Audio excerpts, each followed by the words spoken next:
Good morning, folks, and welcome back to the Funky Brain Podcast. My name is Dennis, and we're going to hang out with my funky brain today. Our guest today is the host and creator of the Hello Someday podcast, alcohol recovery show, which aims to help women in sobriety. And it's Mrs. Casey Davidson. How are you doing today, Casey? I'm good. How are you doing? I'm excited to be here. You are. I'm excited that you're here, too. We're going to have a fun chat. She's also a certified life coach. So she has her coaching business. It's called Hello Someday Coaching. So how did you get into this coaching stuff and this podcast stuff? Well, I actually quit drinking about 4.5 years ago. And like most people, I sort of worried about my drinking long before I quit. I always loved to drink. So drank a ton in college and then graduated college and felt like an adult and would drink wine every night in my apartment after work because that's what adults do.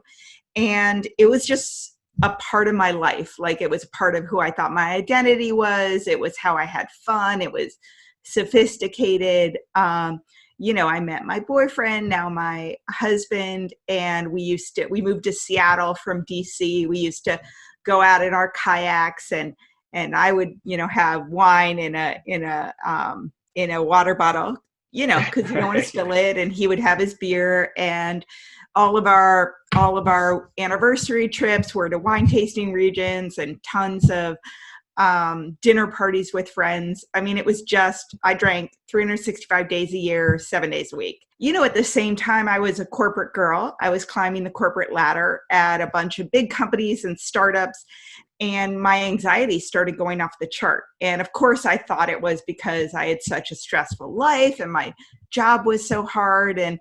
And I didn't realize until I actually quit drinking, like I didn't know that everyone has the 3 a.m. wake up with the anxiety.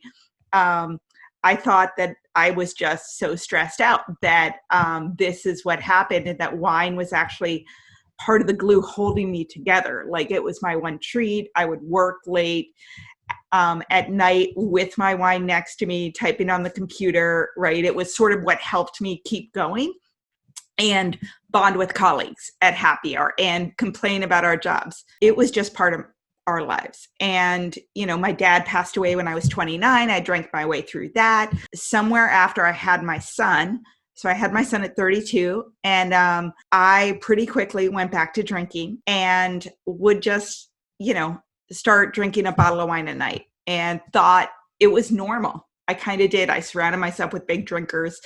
And then one day I read Drinking a Love Story by Caroline Knapp, which was just incredible. And it starts out with, I fell in love.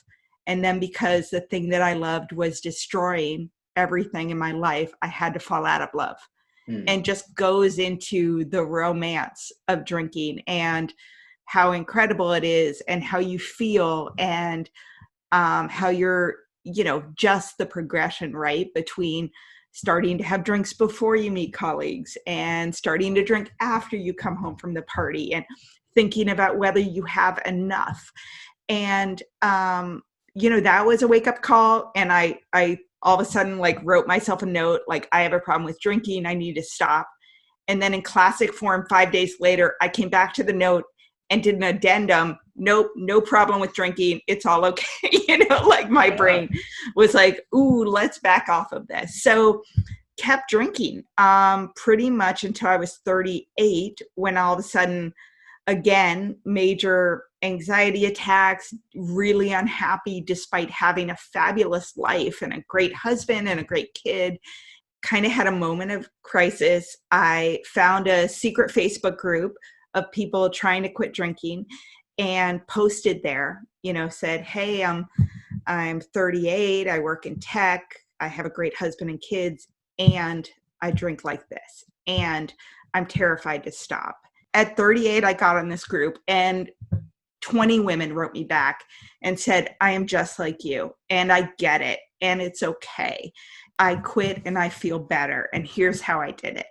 And one of the women was in Seattle. She was 4 months sober.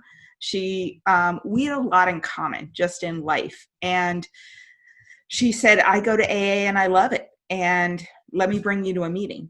And I was terrified. I hadn't even ever really considered AA for some reason. Like that was something that just wasn't on my radar. I wasn't there yet.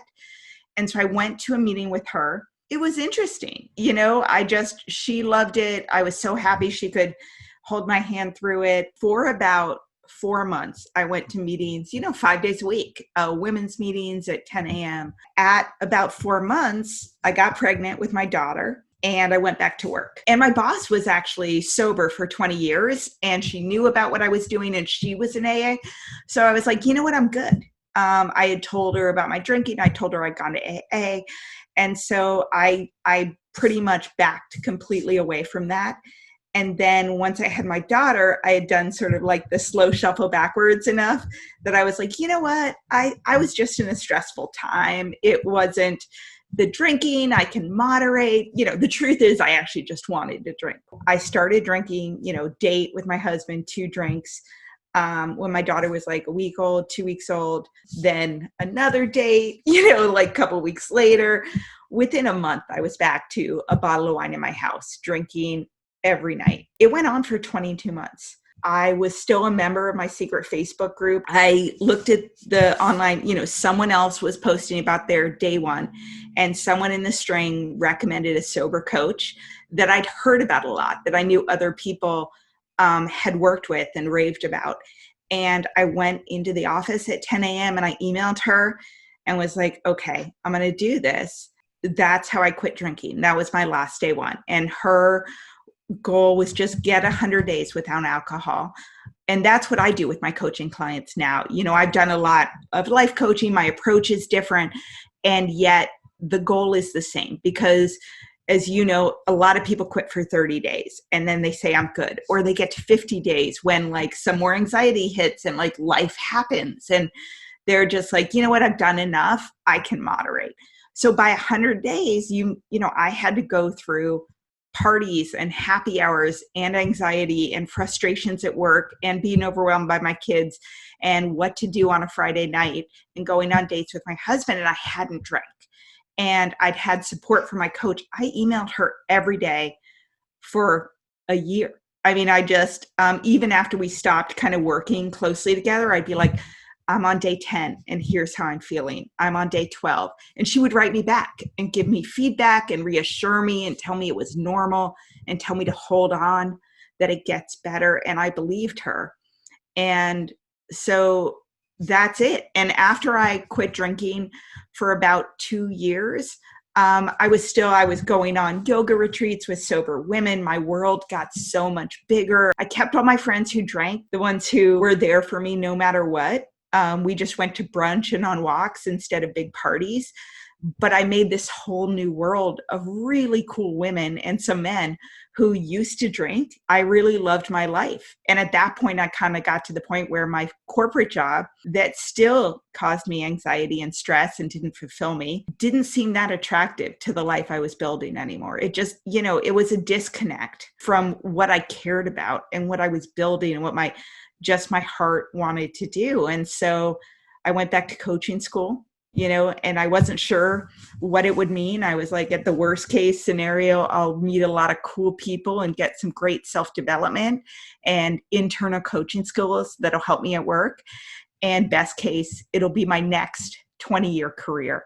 And I decided I want it to be my next 20-year career. So I coached for a year and a half on nights and weekends and went full time in January this year. Awesome. Yeah. What a great story. I mean, it's very common except for the coaching part. And I love that because we both do that. And that's where we really connect. And I think it's awesome. Like I did a podcast earlier and he was all AA. And, I don't bash anything actually, because I think if your life is in the shitter and you're like spiraling down the rabbit hole and you don't know how to get out and you find a way, then that's the way. I think it's fine. And I went to AA for a really long time and did a lot of stuff, but I think that it falls short. It doesn't stop the growth. There was a lack somewhere, right? It brings you so far. And even in the book, it'll say, seek outside help whenever you can, or whenever it's necessary, or whatever like that. So I'm a huge proponent of that, and I'm a coach. And so I coach mostly men, but I have women I work with, and you coach mostly women. And I think it's a great way because It facilitates a lot of growth. It helps you not just see where you're falling short and point out all the character defects and then leave you there. It brings you, it keeps bringing you further. And the idea for me that what I was taught is like, I need to become independent. And I think a lot of people become dependent on AA itself and don't continue to grow. One of the reasons I love coaching, which is what you said, is, of course, I've done therapy and I love therapy, but coaching is, therapy is about looking back to some extent and understanding why you do what you do and working on some of that cognitive behavioral therapy and trauma that was a reason that you drank and sort of trying to heal that. But coaching, most people who drink are stuck. They have goals in their lives. They have things that they want to do. And yet they're in this Groundhog Day of not moving forward. Once you quit drinking, one of the reasons I love coaching women is drinking is really, in my mind, the presenting problem. Like that is what brings them into coaching at the end of the day, or AA or anything else, right? They have finally gotten to the point where they've realized that all their rules, all their moderating is not working. They're just sort of sick and tired of being sick and tired, as the saying goes. Once they remove the alcohol and get through that period of anxiety, uncertainty, triggers, coping mechanisms, these women are incredible. They are smart and capable and organized and responsible. And so that potential is unleashed. The whole world opens up to them. And that is so gratifying because coaching is taking you from where you are, from being stuck, to where you want to be and addressing all those limiting beliefs and assumptions and fear at the end of the day that's been keeping you stuck. So you get to leap forward and have your life driven by your hopes and not your fears. And that is so fun. So with coaching, it's like, all right, well, yeah, this is kind of a problem. Why don't we get rid of that and let's work on this? And then here's your goals. We're going to get you there too. So how do you do some of that stuff with your friends? Well, women, when they come to me, and of course we do a call beforehand to make sure I'm a great fit for them, they're a good fit for me. Basically, they have gotten to the point where they've tried to stop drinking before. And so I just tell women, like, if you are going to work with me, we have a joint goal. Your goal is to get to 100 days without alcohol. And in the process, we're going to work together to build your sober foundation, which in my mind is like what to eat, what to drink, how to build an evening routine, how to build an anchor activity during your triggering times, sober treats, like quitting drinking should feel like self-care. Like you're finally actually dealing with the emotions that are triggering you to drink and looking at some of the underlying issues. Like most people drink because they feel like they need to tolerate their life. And the question is like, you don't need to drink. You actually need to change some parts of your life. You need boundaries. You need to take care of yourself. You need to change some of the requirements that you've set up and let some stuff go. So you have time to heal. Once we get through the sober foundation, we work on building your sober muscles. So in my mind, that is going to events and not drinking. And when I work with women, we have weekly calls in the very beginning, right? Because we need to check in every week. Stuff comes up. Your brain starts saying drinking is a good idea. This is all too hard. You know, how do you have a partner and actually ask for their help? How do you communicate to them that you're not drinking and you need them not to bring your drink of choice into the home? I mean, I say that if your jam is red wine, which was mine, or white wine in the fridge, trying not to drink that when you have it right there because your spouse wants to drink and doesn't want to give it up is like having a birthday cake on your counter for 3 weeks when you're trying to give up sugar. Like willpower only takes you so far. But that conversation is hard because a lot of the women I work with, I don't actually require that they say that they're an alcoholic. I'm not even sure I use that word about myself. I clearly have an alcohol problem. I don't believe I should ever drink again. I don't believe it'll ever go well for me, but I don't personally find the label helpful. If other people do, I think that's awesome. I don't think I'm better than them. For me, it's not a label I choose to adopt. I say that I don't mess with alcohol anymore. I don't, if I drink, I've never had a glass of wine in my life. I want the bottle and then I want more. And if I drink, I will bring back that drinking cycle. And all I will think about is drinking or not drinking. And I've done it, but like I know enough. But, I say to women, you don't have to, because a lot of what brings people back is I'm never going to drink again. And if I'm never going to drink again, I might as well drink on my birthday at this party. I'll start tomorrow. Or I'm not sure I'm bad enough. I may not really have a problem. And in my mind, like, don't ask yourself if you are bad enough or if you really have a problem. Ask yourself if drinking is good enough to keep on going, or if you want something different and better for your life. And I actually don't even think it's helpful for women in the beginning to say, I will never drink again. I say, your goal is 100 days. And in that time, we're going to do the work together. We're going to do the work on your mindset. We're going to do the work on coping skills, boundaries, comparing and contrasting drinking versus not drinking. Your relationships improve. You get more honest. And by the time you get to 100 days, in my mind, your next goal is 180 days, 6 months. You've done 100. What's 80 more?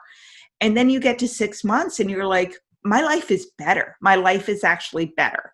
And I'm going to go for a year. Once I got to a year, I was like, I'm done. I'm good. And at 6 months, I was kind of like that. But you even work with people on telling people, other people in their lives, that they don't drink anymore. What I always say is, yeah, I used to drink a lot and then I quit. And I sleep better. My anxiety's better. I have more energy. I'm able to achieve my goals. My marriage is better. And by the way, I'm not worried about driving home after a girls' night at the wine bar, all the things. And that's enough. Now, if someone asks me more, I tell them more. Like if someone is genuinely like, how'd you do that? I'm worried about my drinking. I'm out, right? I have a podcast. I coach. I'm a sober coach. But some people are like, oh, no big deal. They shrug, no worries. Some people are like, oh, wow, I have to be careful too. I've dealt with anxiety. I take 30 days off it, and I'm like, okay. And then if they're really worried, they come back to me. And then some people are like, oh my God, you don't drink. How do you do that? That's so lame. Never. And in my mind, those are people who have their own issue with alcohol.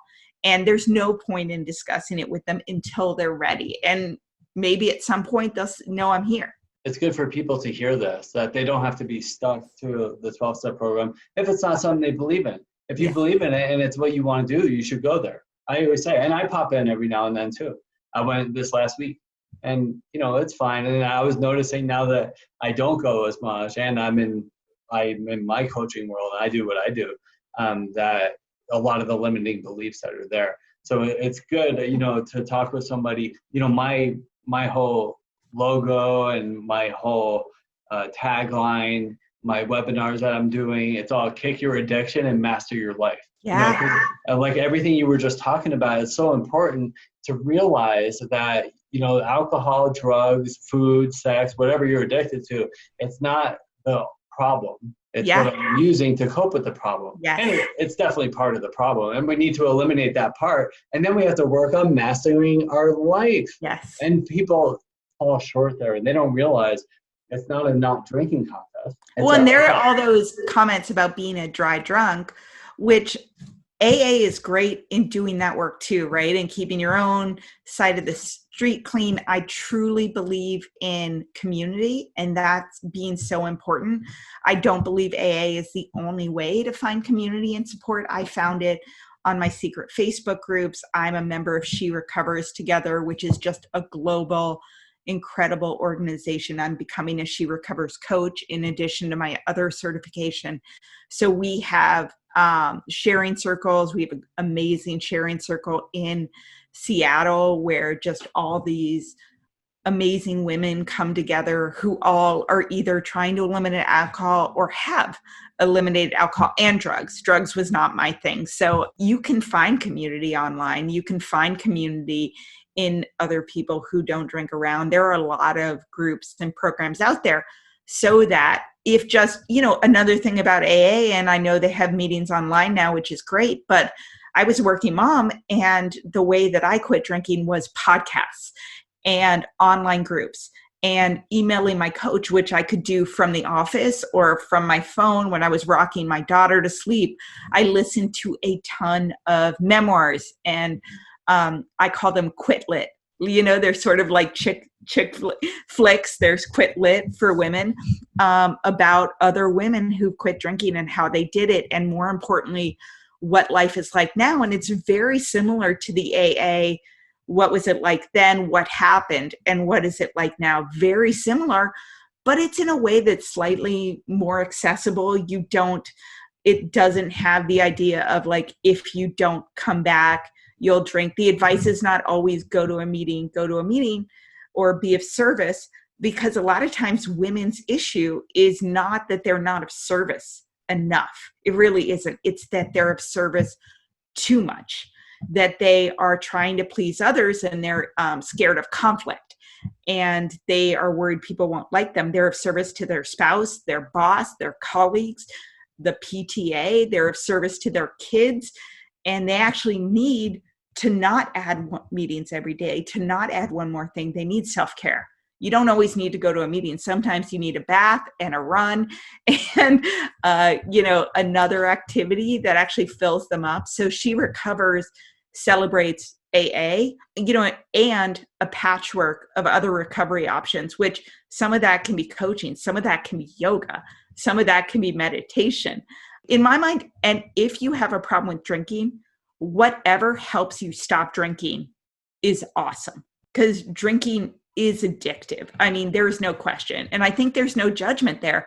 Anyone with prolonged exposure to an addictive substance is going to go down the path of addiction. For some of us who use it as a coping mechanism, and frankly, our only coping mechanism, you're hungry, angry, lonely, tired, frustrated, bored, overwhelmed, you drink, you're going to become addicted. So I personally don't think necessarily that I have a disease. No one in my family has an issue with alcohol but me. I think that I use drinking as my one and only coping mechanism.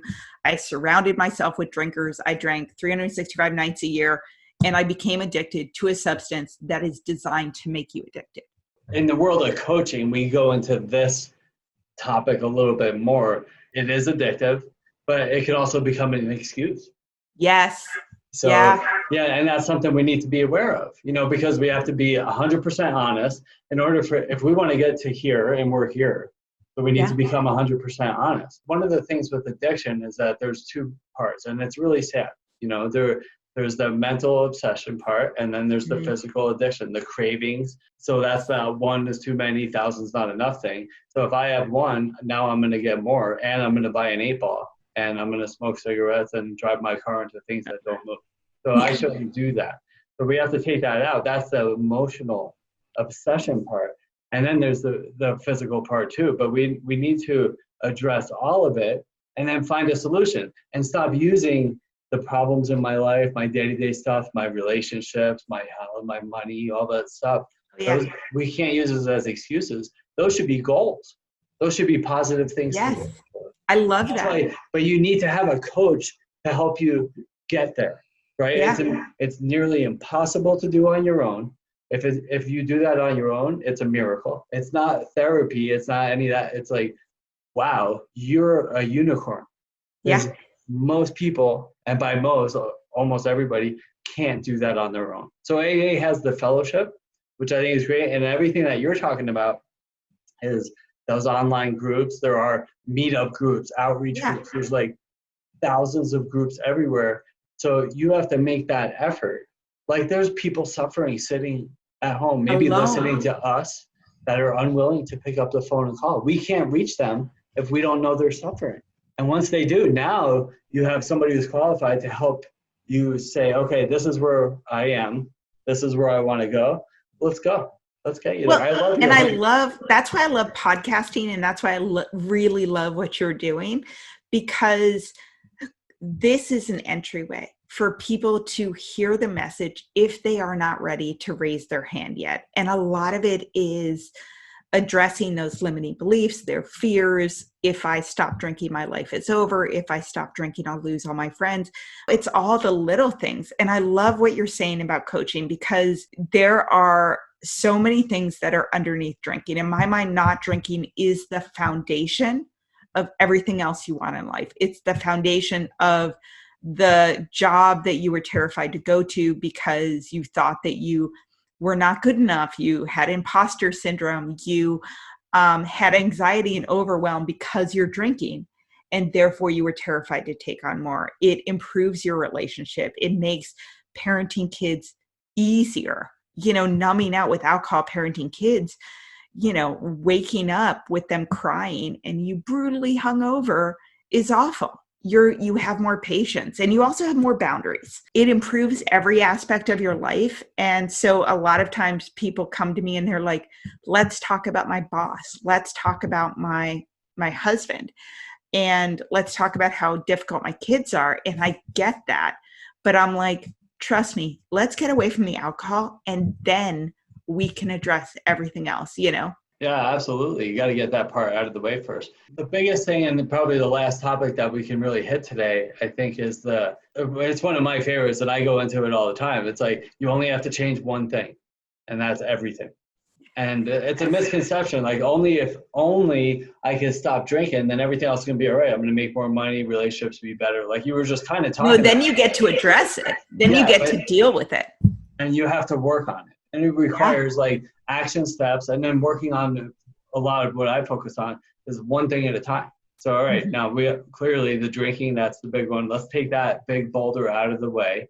And then we're going to work on this. And then we'll work on this. And then we'll work on this. And now you can get stuff done because, if we go to like the New Year's Eve resolutions, that's the one that everybody connects with, right? So there's these 5 things that are on my New Year's resolutions every year. And by mine, I mean all of ours. 5 things. And then we start to work on those 5 things. And usually within a week, most of those are done, right? Yeah. I failed at those.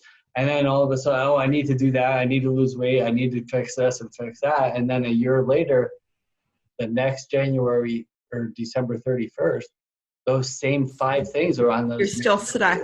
Right. So I need an accountability partner, a coach, a mentor, somebody to walk me through these processes to do that in order to get to those goals. Yeah. And is that how you approach your clients? I mean, I always tell women, and actually, if you don't mind me saying this, on my website, I have a Sober Girl's Guide to Quitting Drinking. It's 30 tips for your first 30 days. It is, in a shorter form, the work I do with my clients in the first 30 days. It's building your sober foundation.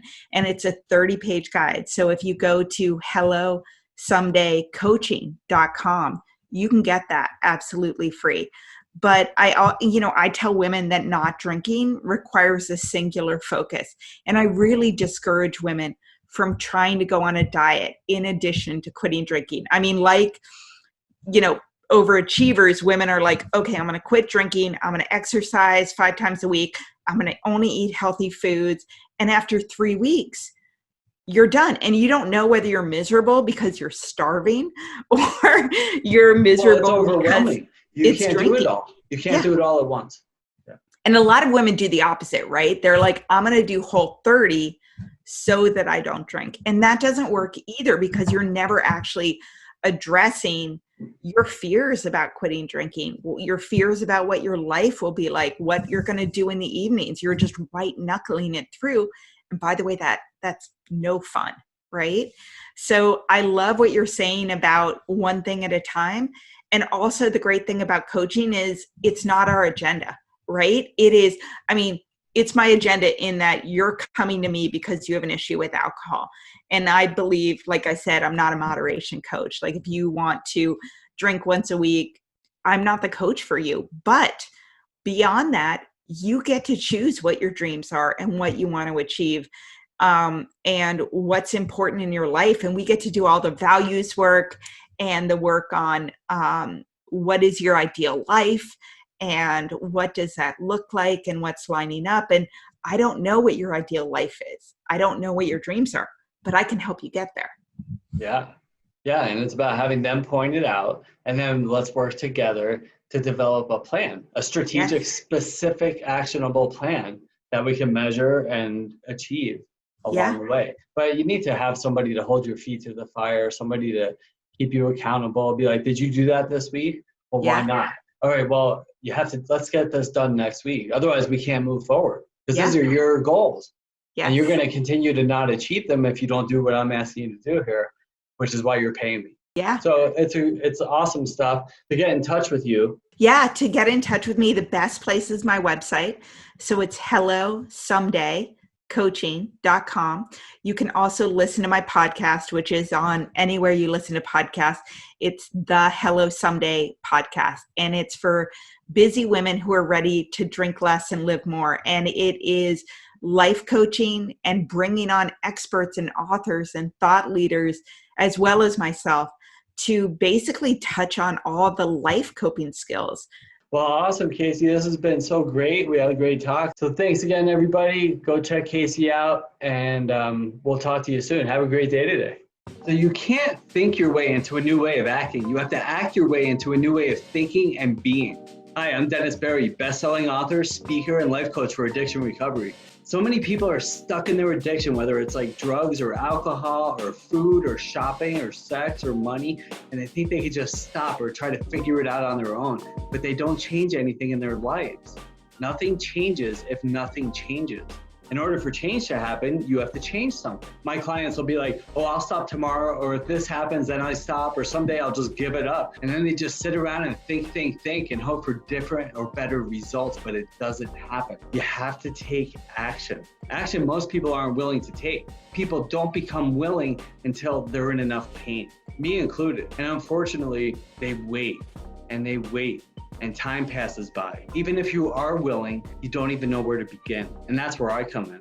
In my best-selling book, Funky Wisdom, A Practical Guide to Life, I talk about the how approach. How do I get sober? How do I stop doing drugs? How do I become healthier? How do I have more successful relationships? How do I become more financially successful? And the answer is how. Honesty, open-mindedness, and willingness. I have to honestly admit that there's a problem. I have to honestly admit that things aren't going well and there needs to be changes. And then once I do that, the door opens and I become open to seeing new ways of living. And then I become willing to make those changes. You can't solve a problem with the same mind that created it. That's why I'm here to help. And, I've been working with clients for over 15 years and helping them get clean and sober and change their lives and achieve inner peace and success. If you or somebody you love is struggling and doesn't know where to begin and how to make those changes to get to where they need to be, give me a call. Not tomorrow or in a week from now when you're hungover and your life is falling apart.